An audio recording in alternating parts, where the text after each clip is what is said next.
오늘은 2025년 마지막 주일, 송년주일입니다. 보통 이맘때가 되면 그래도 1년 동안 정신없이 분주하게 달려오던 걸음을 대부분은 잠깐은 멈추고 1년을 한번 돌아보는 시간들로 보통은 가지게 되죠. 그러다 보면 어느 순간 우리 안에 자연스럽게 지난 한 해 동안 내가 무슨 일을 이루었는지, 또 얼마나 해냈는지, 성취했는지, 이런 것들을 중심으로 우리 삶을 좀 돌아보기가 참 쉽습니다. 인간의 좀 본능이라고 할 수 있겠죠. 물론 그러한 한 해를 돌아보는 것도 나름의 유익이 있습니다. 한 해 동안 내가 내 삶을 통해서 어떤 결과를 맺었는지, 또 어떤 일들을 성취했는지, 또 어떤 일들을 해냈는지, 이런 것들을 점검해 보는 것도 때때로는 필요하죠. 하지만 우리 그리스도인들이 한 해를 돌아보는 데 있어서 가장 먼저의 기준은 성과가 아니라 은혜가 되어야 되는 줄 믿습니다. 내가 무언가를 얼마나 했냐, 어떤 결과를 얻었냐에 주목하기에 앞서서 하나님이 내 삶을 통해서 지난 한 해 동안 얼마나 신실하게 한 걸음 한 걸음을 여기까지 인도해 오셨는지, 그 은혜에 집중할 때에 훨씬 더 우리 인생의 가치와 또 목적과 또 다음 해를 준비하는 그 마음들이 훨씬 더 새로워질 거라고 믿습니다. 그런 의미에서 저는 오늘 우리 에베소서 말씀 강해를 하고 있는데요, 이 강해에 이어서 계속해서 이 에베소서 말씀으로 오늘 함께 하나님 우리에게 주신 지난 한 해의 은혜를 좀 돌아보면서 특별히 이 은혜가 무엇인지에 포커스를 맞춰서 오늘은 좀 말씀을 나누려고 합니다. 우리가 은혜라고 이야기하는데 과연 이 은혜의 실체가 뭔지, 도대체 은혜는 무엇을 말하는 건지, 그리고 은혜는 어떤 결과를 내야 하는지를 오늘 에베소서 말씀 통해 함께 나누기 원하는데요, 우리가 읽은 본문에서 사도 바울은 예수님께서 우리에게 주신 은혜를 세 가지 측면으로 오늘 말씀을 이야기하고 있습니다. 저도 이 세 가지 측면에 따라서 오늘 말씀을 나누려고 하는데요, 첫 번째는 은혜가 어떤 특징을 가지고 있는지를 이야기를 하고 있고요, 두 번째는 은혜가 어디서부터 시작되었는지, 무엇을 기인하는지, 그러니까 은혜의 근원 혹은 은혜의 출처에 대해서 이야기를 하고 있습니다. 그리고 마지막으로는 은혜의 방향이 혹은 은혜의 결과가 어떻게 흘러가야 하는지를 오늘 말씀을 통해서 이야기하는데요, 여러분, 과연 은혜, 우리가 자주 이야기하는 이 은혜가 뭘 말하는 걸까요? 사도 바울은 먼저 은혜의 아주 선명한 특징을 이야기를 하면서 은혜는 값없이 주시는 선물이다 라는 표현을 하고 있습니다. 우리 7절 말씀 같이 한번 읽을까요? 함께 읽겠습니다. 시작. 우리 각 사람에게 그리스도의 선물의 분량대로 은혜를 주셨나니. 먼저 바울은 예수님께서 우리 각 사람에게 은혜를 주셨다라고 기록하고 있어요. 여러분, 우리 각 사람에게 은혜를 주셨다라는 것은 예수 안에 있는 모든 성도들에게는 다 예수 그리스도에 뭐가 있다는 거죠? 은혜가 있다는 거예요. 예수 안에 있는 모든 사람들은 누구나 예외 없이 다 예수님의 은혜를 받은 존재다 라는 것을 이야기하고 있는 것입니다. 간혹 어떤 분들은 좀 이런 이야기를 하시는 분들 저도 들은 적이 있는데, 남들을 보면은 뭔가 하나님의 은혜가 되게 많은 것 같은데, 저 사람의 인생을 보면 막 은혜가 넘치는 것 같은데 하나님이 이상하게 자기한테 은혜를 안 준다는 거예요. 나에게는 하나님이 은혜를 주시지 않는 것 같고 뭔가 내 삶에는 전혀 은혜가 느껴지지 않는 것 같다, 이렇게 말하는 분들이 간혹 계십니다. 그런데요, 분명히 알아야 되는 것은 하나님이 그분에게 은혜를 주시지 않는 것이 아니에요. 그분이 받은 은혜를 깨닫지 못하고 있는 것입니다. 동일하게 여러분에게도 도전합니다. 혹시 여러분 마음 가운데 지난 한 해를 돌아보니까 남들은 다 은혜롭게 잘 사는 것 같은데 괜히 나만 좀 막 이상한 것 같고 내 삶만 좀 곰핍한 것 같고 하나님이 나에게는 말씀하시지 않는 것 같고 내게는 은혜를 주시지 않는 것 같은 그런 어떤 약간의 또 외로움 혹은 좌절, 낙심, 그런 마음 가운데 좀 빠져있는 분들 혹시 계시다면 여러분, 관점을 조금 바꾸셔야 됩니다. 하나님이 여러분에게 은혜를 주시지 않은 게 아니라 이미 우리에게 은혜를 주시고 각 사람에게 은혜를 주셨고 나에게도 마찬가지인데 우리가 영의 눈을 들어서 그것을 보지 못하고 있기 때문이에요. 그래서 어떤 의미에서는 이 연말에 우리가 해야 되는 것은 하나님의 은혜를 점검하는 것입니다. 연말이 되어서 뭔가를 이루었나 뭐 했나 이런 게 급급하기보다는 지난 한 해 동안 내 삶 가운데 하나님께서 어떠한 은혜로 나와 함께 하셨는지를 당장 생각 안 날 수 있어요. 그렇지만 기도하면서 계속 하나님의 은혜가, 하나님 지난 한 해 나에게 어떤 은혜 주셨죠? 저에게 깨닫게 해주십시오. 이렇게 기도하면 분명히 하나님이 여러분의 삶 가운데 어떠한 은혜로 동행하셨는지를 여러분이 발견하게 될 것입니다. 그런 의미에서 저와 여러분 모두는 다 은혜의 사람인 줄 믿습니다. 네, 그러면서 바울은 예수님이 우리 모두에게 주신 이 은혜가 그분이 우리에게 주시는 선물이라고 표현을 하고 있습니다. 여러분, 은혜를 선물로 주셨다라고 하면은 이 은혜의 아주 선명한 특징이 선물이라는 단어 안에 다 녹아져 있는 거예요. 여러분, 선물은 어떤 특징을 가지고 있습니까?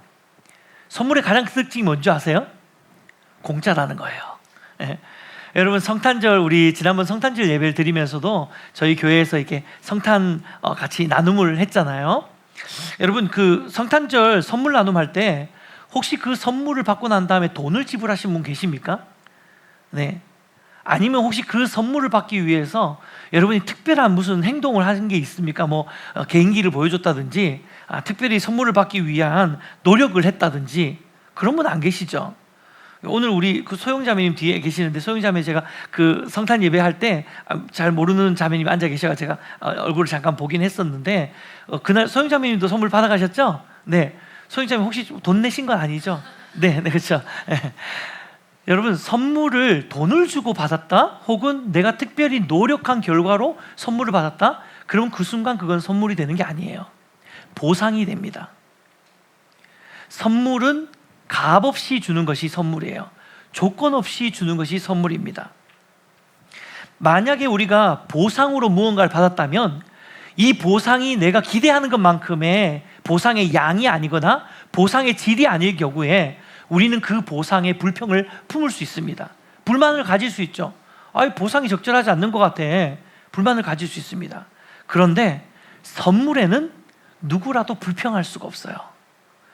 왜냐하면 선물은 내가 기대하고 내가 기준을 가지고 있는 것이 아니라 이 선물을 주신 분이 나에게 준 의도이기 때문에, 그분의 어떤 주도권이 그 사람에게 있는 것이기 때문에 나는 그것을 그냥 받을 뿐이에요. 단지 우리는 선물을 받고 난 다음에 그냥 이 선물에 대해서 불평이 아니라 이 선물 받은 자의 합당한 태도는 그 선물을 기뻐하고 감사하는 것인 줄 믿습니다. 우리를 향한 예수님의 은혜도 이와 같습니다. 누가 더 큰 은혜를 받았냐? 누가 더 많은 은혜를 지난 한 해 받았냐? 이런 식으로 하나님의 은혜는 비교의 대상이 되어서는 안 됩니다. 야, 아니 지난 보니까 작년에 원래 네가 제일 은혜 많이 받은 것 같은데, 아니에요. 우리 모두가 다 동일한 하나님이 각자에게 주신 선물의 분량으로 우리에게 주신 은혜가 우리 모두에게 있다는 사실을 우리는 기억하셔야 됩니다. 그래서 바울은 오늘 본문에서도 정확하게 이렇게 기록하고 있는 거예요. 그리스도의 선물의 분량대로 은혜를 주셨나니. 할렐루야. 네. 결국 은혜의 중요한 특징은 우리의 선택이 아니라 선물을 주신 예수님이 여러분 각자를 살피신 후에 여러분에게 꼭 필요한 그 은혜를 우리에게 선물로 주셨다라는 것이 바울이 우리에게 이야기하고 있는 것입니다. 실제로 사도 바울은 이것을 가장 잘 이해하는 사람이었어요. 왜냐하면 여러분 성경을 조금 아시는 분은 사도 바울에게 육체의 가시가 있었다는 거 잘 알고 계시죠? 이 많은 신학자들이 이 가시가 아마 간질병이었을 거다라고 이야기돼요. 그러니까 생각해 보면 이런 거죠. 바울이 막 멋지게 설교를 하고 있는데 갑자기 간질병이 오는 거예요. 그럼 막 거품 물고 막 이렇게 막 설교하다가 중간에 막 쓰러지고 막 이런 일들이 바울에게 있었던 거죠. 이게 얼마나 속된 말로 좀 뽀대가 안 나는 일입니까, 그렇죠? 막 멋지게 막 말씀을 복음을 전하고 있는데 갑자기 간질이 찾아오면은 막 몸을 떨면서 막 입에서 개거품 물면서 쓰러지니까 이게 얼마나 덕스럽지가 않습니까? 그러니까 사도 바울이 자신의 육체의 가시를 하나님께서 해결해 주시도록 3번이나 기도를 했는데요. 근데 그때 하나님이 바울에게 무슨 이야기를 하시냐면 이렇게 말씀하십니다. 내가 너에게 주는 은혜가 너에게 족하다. 내 은혜가 내게 족하다. 이렇게 이야기를 하시는 거예요. 바울은 이 일을 통해서 은혜는 선물이구나. 내가 더 큰 은혜, 더 뭐 어떤 내게 필요한 하나님이 나에게 주신 그 은혜는 하나님이 주시는 은혜이지, 내가 그 은혜를 판단해서는 안 되고, 이 은혜 좀 모자란 것 같은데, 이런 은혜가 더 있어야 될 것 같은데, 이게 아니라 정말 은혜는 전적으로 하나님으로부터 오는 선물이구나.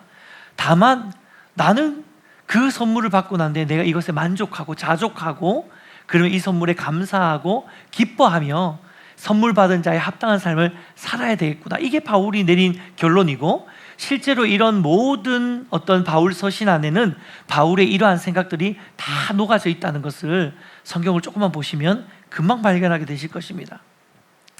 사랑하는 여러분, 특별히 한 해를 마무리하는 지금의 이 시점이 되면 우리는 어느 순간 자꾸 습관적으로 본능적으로 이 다른 사람의 인생과 우리의 인생을 자꾸 비교하게 됩니다. 하나님이 저 사람에게는 더 많은 은혜를 주시고 내 삶에는 좀 덜 주신 것 같이 느낄 때가 많이 있죠.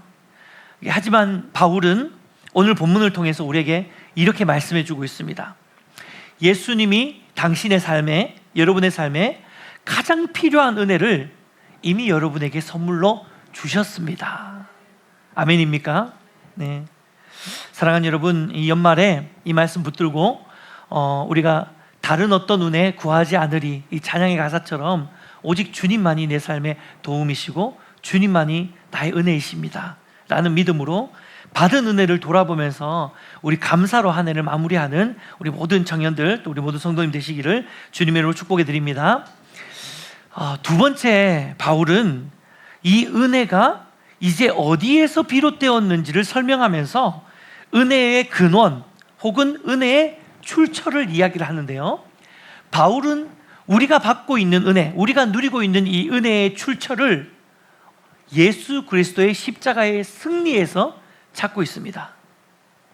에베소서 4장 8절 같이 읽어보겠습니다. 시작. 그러므로 이르기를 그가 위로 올라가실 때 사로잡혔던 자들을 사로잡으시고 사람들에게 선물을 주셨다 하였도다. 에베소서 4장 8절에서 바울이 그러므로 이르기를 이라고 시작을 합니다. 근데 그러므로 이르기를 이라는 것은 바울의 말이 아니라 성경 어딘가에 있는 부분을 인용했다는 뜻입니다. 그러므로 이르기를, 이르기를이라는 게 성경에 기록되었기를 이란 뜻이거든요. 그러니까 성경에 이렇게 기록되었지라고 하면서 그가 위로 올라가실 때 사로잡혔던 자들을 사로잡으시고 사람에게 선물을 주셨다 하였도다. 뭔가 좀 복잡한데요. 이것은 사실 성경의 시편 68편 18편 말씀을 인용한 구절입니다. 그런데 이 에베소서 말씀을 자세히 한번 보신 다음에 시편 68편을 한번 읽어보십시오. 뭔가 인용은 했지만 사도 바울이 의도를 가지고 이 말씀을 다르게 인용했다는 것을 발견하게 될 것입니다. 오리지널 버전인 시편을 한번 읽어보겠습니다. 같이 읽겠습니다. 시작. 주께서 높은 곳으로 오르시며 사로잡은 자들을 취하시고 선물들을 사람들에게서 받으시며 반역자들로부터도 받으시니. 여러분, 바울이 인용한 시편 68편에는요 전쟁에 승리한 왕으로서 예수 그리스도를 주님을 묘사하고 있습니다. 그러니까 전쟁에 승리한 왕이 사로잡은 자들, 즉 포로들이죠. 이 포로들을 이끌고 돌아와서는 그들로부터 전리품을 취하는, 이걸 선물이라고 이야기를 했습니다. 그러니까 보통 우리가 중세 영화 같은 거 보면 전쟁을 하고 나면, 이기고 나면 어떻게 됩니까? 그 포로들로부터 칼도 걷고 갑옷도 걷고 금은 보화 같은 것도 다 뺏어 오잖아요. 이거를 전리품이라고 이야기를 하는데, 지금 시편 68편은 주께서, 하나님이 그 원수들, 사로잡은 자들을 취하시고, 그러니까 그 전쟁에서 승리하셔서 이 포로들을 자기의 포로들로 다 취한 다음에 그 포로들이 갖고 있었던 것을 그들로부터 선물로 받으셨다, 노획물로 받으셨다, 전리품으로 취하셨다 라고 시편 68편에는 전쟁에 승리한 하나님을 찬양하는 장면으로 기록되어 있는데요, 에베소서 4장 8절은 이 구절을 다른 각도로 해석을 합니다. 그러므로 이르기를 그가 위로 올라가실 때에 사로잡혔던 자들을 다시 사로잡으시고, 이게 무슨 말이냐면 죄와 사망의 권세로 죄의 종로로 타던 포로로 잡혀 있었던 당신의 백성들, 이 사로잡혔던 하나님의 백성들을 다시 사로잡으셨다. 회복시키셨다는 것입니다. 자유케 하셨다는 것입니다. 하나님의 백성들을 자유케 하시고 그 백성들에게 하나님이 선물을 받으셨다라고 합니까? 주셨다라고 합니까? 주셨다라고 이야기하고 있어요. 그러니까 쉽게 생각하면 이래요.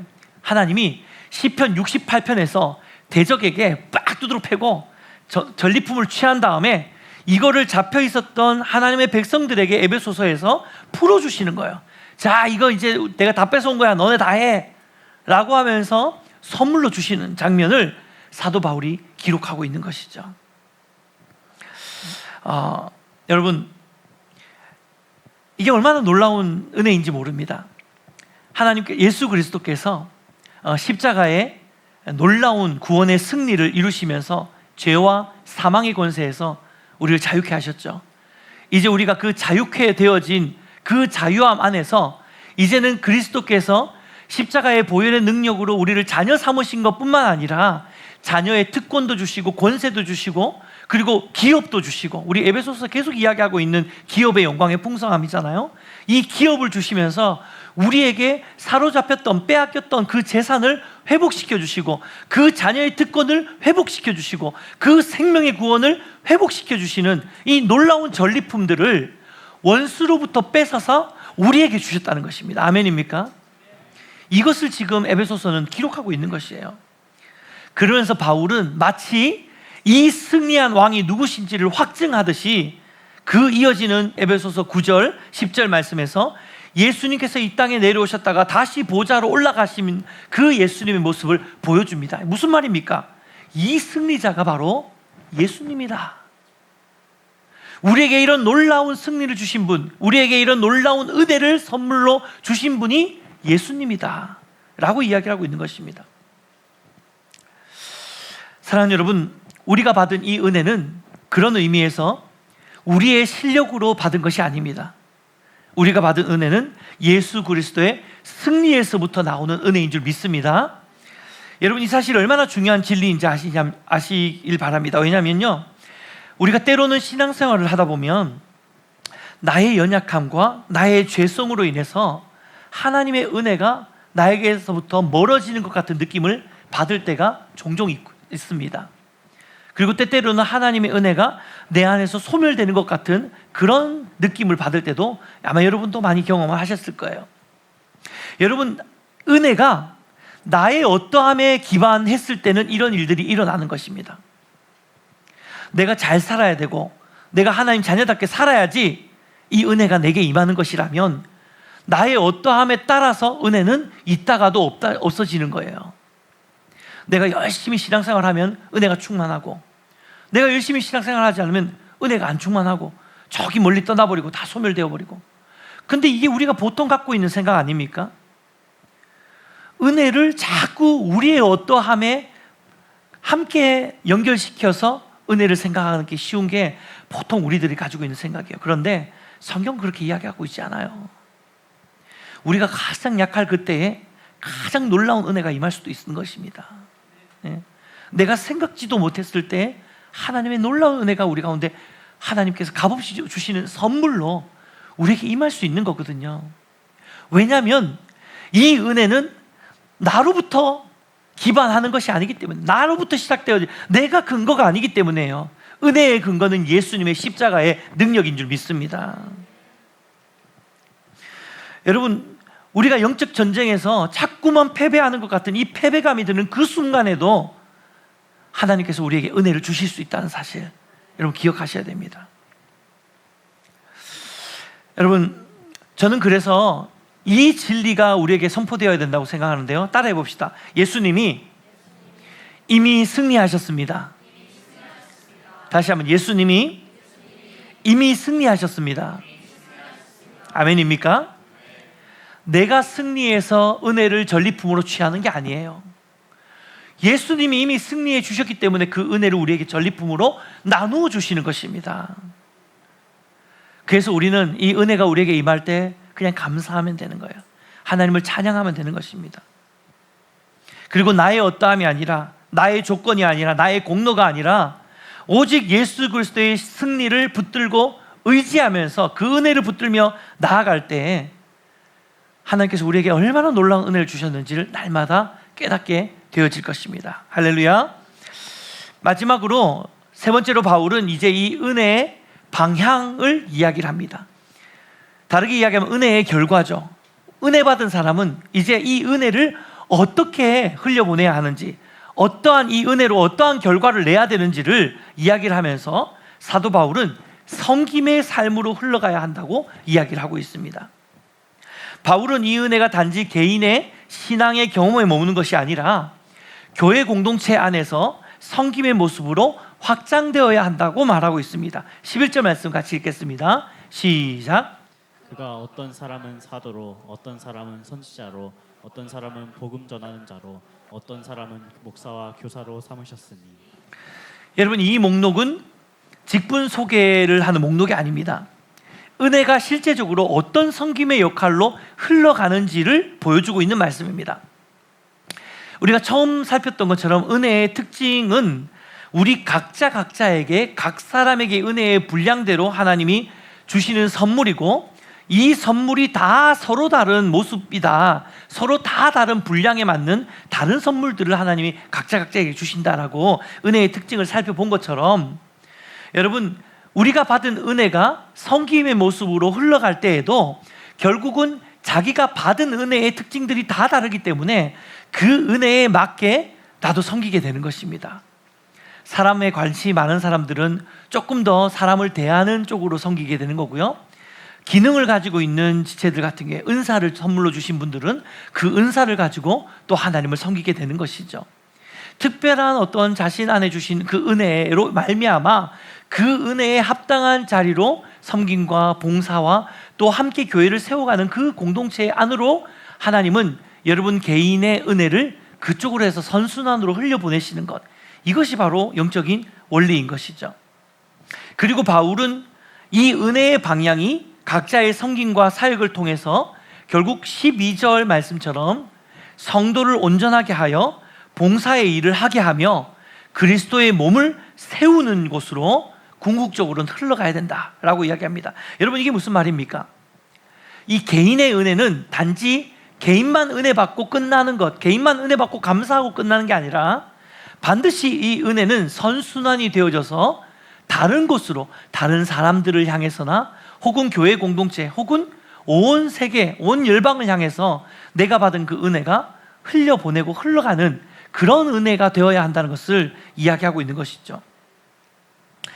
여러분, 저는 요즘 은혜에 대한 이야기들을 이제 종종 했었는데, 특히 에베소서 하면서 이 은혜를 묵상할 때마다 깨닫게 되는 참 많은 진리들이 있습니다.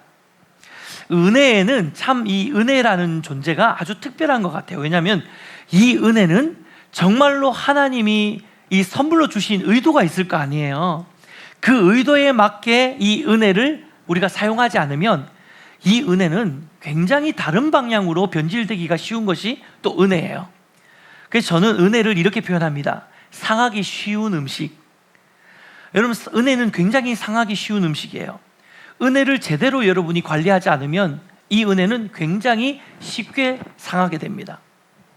이를테면요, 여러분이 은혜를 계속 받기만 하고 계속 은혜만 추구하고 계속 하나님께 은혜만 구하면서 오직 은혜 중심으로만 막 살면 어느 순간 어떤 일이 일어나는지 아십니까? 여러분의 신앙생활은 자기중심적인 신앙생활, 이기적인 신앙생활로 변질될 겁니다. 오직 은혜로, 하나님 나에게 은혜를 주십시오, 하나님 우리 자녀에게 은혜를 주십시오, 하나님 우리 집에 은혜를 주십시오, 하나님 내 삶에 은혜를 주십시오, 하나님 우리 직장에 은혜를 주십시오. 이런 식으로만 계속해서 나에게만, 나만 소유하는 그 은혜를 계속해서 구하게 되면 여러분, 은혜의 부자가 될 것 같습니까? 그렇지 않습니다. 자기중심적이고 타인을 생각하지 않고 이기적이고 자신만 은혜 받고 끝나는 그러한 신앙생활로 변질되기가 쉬운 것이 바로 은혜예요. 또한 여러분께서 은혜를 받았는데도 불구하고 이 은혜를 망각하고 마치 내가 이 일을 한 것처럼, 마치 내 힘으로 살아오는 것처럼, 마치 내 능력으로, 내 방법으로 이룬 것처럼 하나님 주신 은혜를 가볍게 여기고 내 자신의 힘과 능력과 방법을 의지하면서 그렇게 살게 된다면 결국 이 은혜는 소멸되어 버려요. 그런데 놀라운 사실은 은혜가 소멸되어지면 아무것도 없냐? 아니에요. 은혜가 소멸되어지는 곳엔 반드시 자라는 씨앗이 있습니다. 바로 교만입니다. 교만의 씨앗이 자라서 은혜의 자리를 대체하게 될 것입니다. 그래서 이 교만한 사람의 반대말은 겸손한 사람일 수도 있지만 은혜의 사람이도 교만한 사람의 반대말이 될 수 있다는 거 기억하셔야 됩니다. 결국 은혜는 나만 갖고 있어도 되지 않고, 그리고 그 은혜를 잊어버려도 되지 않는, 그러면서 이 은혜를 정말 제대로 여러분 잘 활용하고 이 은혜를 잘 보관하는 방법은 계속해서 이 은혜를 흘려보내는 것이라는 거죠. 계속해서 흘려보내고 또 흘려보낼 때 비로소 이 은혜는 은혜의 선순환이 일어나면서 더욱더 건강한 은혜로 나의 삶 가운데 작동하게 되는 것입니다. 특별히 은혜를 흘려보내는 가장 좋은 방법은 오늘 본문에서 사도 바울이 이야기한 것처럼 공동체 가운데로 흘려보내는 방법이에요. 우리의 세론들을 향해 흘려보내고, 우리 청년 부원들을 위해서 흘려보내고, 내 옆에 있는 사람들을 향해서 흘려보내고, 내가 갖고 있는 은혜를 또 이것을 통해서 섬김과 봉사를 통해서 교회를 세워가는 일에, 그리고 우리 다음 세대 아이들을 자라게 하는 그 일에 우리가 그것을 흘려보내는 것, 이것이 정말로 은혜를 제대로 보관하고 제대로 활용하는 사람들의 은혜의 사용법이라는 것입니다. 기도하고 축복하는 것은 비단 교회뿐만 아니라 여러분의 가정, 여러분의 직장, 그리고 여러분이 속한 모든 공동체 가운데서 여러분 받은 은혜를 흘려보내는 정말 축복의 통로로 살아가는 저와 여러분 되시기를 주님의 이름으로 축복해 드립니다. 말씀을 맺겠습니다. 사랑하는 성도 여러분, 사도 바울은 오늘 본문을 통해서 에베소 교회 성도들에게 그들이 소유한 은혜가 어떤 것인지를 특징과 근원과 방향으로 설명을 해주고 있습니다. 예수 그리스도께서 우리에게 주신 은혜는 값없이, 조건 없이 주신 전적인 예수님의 선물인 줄 믿습니다. 따라서 우리는 그 은혜에 그저 감사해야 되는 거예요. 이 연말에 너무나도 중요한 부분이죠. 또한 예수님의 은혜는 나의 어떠함으로 기인하는 은혜가 아니라 십자가에 흔들리지 않는 승리 위에 서 있는 은혜이기 때문에 결코 나의 약함과 나의 실패조차도 하나님 우리에게 은혜 주시는 그 은혜를 흔들 수 없습니다. 무너뜨릴 수 없습니다. 아멘입니까?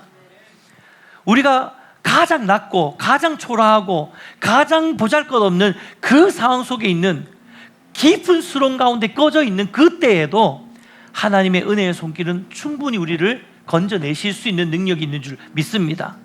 왜요? 예수 그리스도의 승리하신 십자가의 보혈의 능력 위에 서 있는 은혜이기 때문입니다. 마지막으로 그리스도의 은혜는 결국엔 개인의 차원에 머물지 않고 반드시 섬김과 헌신을 통해서 공동체적으로 흘러가게 되어 있습니다. 자, 그렇다면 이제 한 해를 마무리하는 이 새해를 앞둔 시점에서 우리는 우리가 소유한 은혜를 다시 한번 돌아보고 점검하게 되기를 원합니다. 먼저는 이런 질문을 여러분에게 좀 자문하기를 원하는데요. 예수님이 내 삶에 맡겨주신 은혜가 무엇일까? 지난 한 해 동안 예수님은 내 삶에 어떤 은혜를 주셨을까? 그 부분을 이 연말에 잠잠히 묵상해 보시기를 권면해 드립니다. 그리고 그 은혜가 무엇인지를 깨달았다면 이제 내가 이 주신 은혜를 가지고 어떻게 이 은혜를 흘려보내는 삶을 살까? 사랑하는 여러분, 은혜는 마음속에만 간직할 때보다 누군가를 섬길 때 더욱 선명해집니다. 은혜는 생각 속에 있을 때보다 공동체 안에서 사용되어질 때 비로소 흐름을 갖게 되고 선순환이 일어나고 더 큰 은혜를 만들어내게 되는 것이죠. 기도하고 소망하는 것은 새해에는 우리 예배인교회 모든 성도들의 삶을 통해서 우리 안에 맡겨주신 각자의 그 은혜의 선물들이 정말 아름답게 나누어지고 또 흘러가서 더 풍성한 은혜의 공동체로 우리 예배인교회가 또 특별히 우리 인뉴스 공동체가 세워지게 되시기를 주님의 이름으로 축복해 드립니다.